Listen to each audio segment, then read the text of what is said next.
Thomas the tank engine was feeling very happy.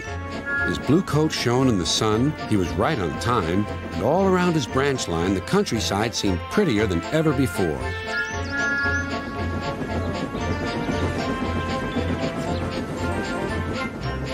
Beep, beep. Good morning, Percy, he whistled. My branch is the pride of the line, wouldn't you agree? Yes, Thomas, of course, but... But what, Percy? Out with it. Well, there is another engine with a famous branch line, too. Who? Where?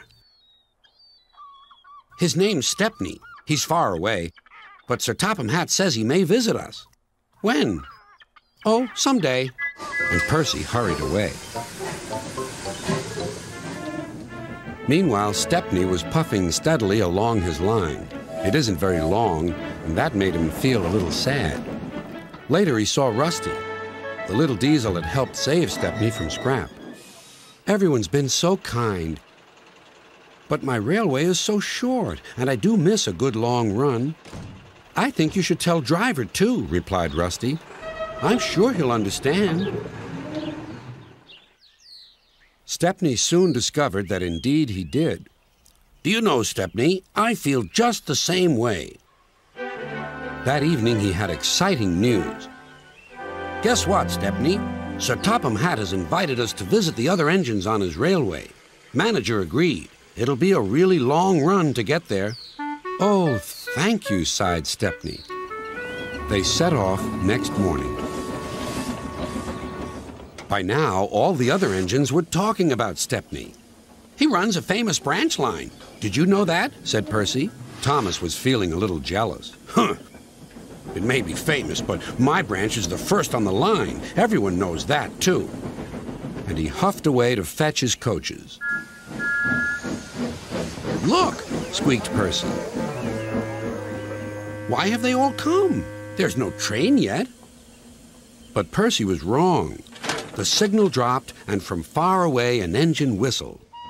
Here he comes, yelled Douglas. Stepney puffed proudly through the junction.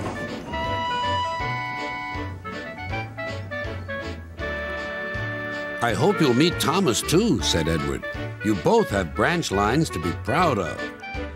Then Stepney set off to help Duck shunt coaches in the yards, and they worked happily together all afternoon. At last, Thomas arrived. Sorry, can't talk. It's time for my last branch line train. Mustn't be late.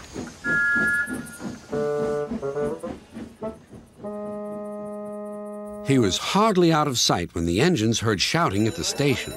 Moments later came the alarm. Stop all trains! The signalman answered the telephone. A special, is it? I see. Thomas was impatient. Why are we waiting? My passengers are being delayed. Sorry, Thomas, said his driver. We're being shunted to allow another train to pass. Soon they heard an unfamiliar puffing sound. There was Stepney with his headlamp swaying and whistle blowing. He gathered speed and disappeared. Well, bust my boiler, said Thomas the tank engine. Next morning, he was still fuming. Shunted, and on my own branch, too. It's a disgrace. I'm sorry, said Stepney. I was a special. Why? An important passenger arrived just as you left. He ordered a special train, and Duck let me take it. We had a splendid run, but, finished Thomas, it can make an engine nervous not to know the line. Exactly, said Stepney. You're such an expert. Thomas felt much better. He couldn't be cross anymore and began telling Stepney all about his branch line.